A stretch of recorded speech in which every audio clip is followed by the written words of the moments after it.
Сайн байна уу? Намайг Анудар гэдэг манай багийн гишүүдийг Т болон А болон гэдэг.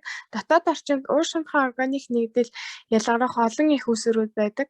Бид түүний нэг их үүсвэр болох хоол хийх үед ялгарах уur шунтхан органик нэгдлийн хэмжээг уг төслийн ажлаараа тодорхойлохыг зорьсон. Туршилтыг дараах аргын дагуу гүйцэтгэсэн ба бод төхөөрөмжөө 15-аас 30 минут хасаад бэлтгэсэн. Төхөөрөмжөө их үүсвэр буюу хайруудын тавгнаас 25 см өндөрт 50 см зайтай байрлуулж хэмжилтийг хийсэн.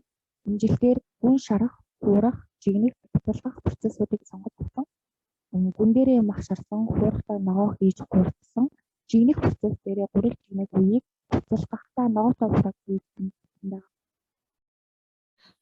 За уг ажлынхаа үр дүнг авч үзье. Хөнгөн дэвтэмтгий органик нэгдлийн дундаж хувийг дундаж агуулмжийг авч үзвэл гүн шарах нь 2557 ppm, хуурах нь 2570 ppm, жигнэх нь 17010 ppm, буцалгах нь 3696 ppm.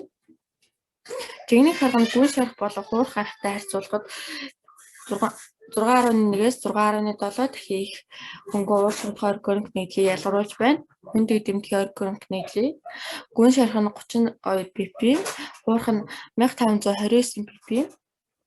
Жигнэх болон буцалгах үед хүнд уur шунтхан органик нэгдэл ялгараагүй.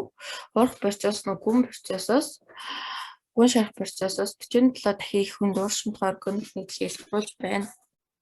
Жигнэх процессыг хөнгөн дэвтэмтгий органик нэгдэл их ялгарсан шалтгааныг пакета гурил ашигласантай холбоотой гэж үзэж байна. Учир нь гурилыг муудахгүй тулд спирт хэрэглэдэг.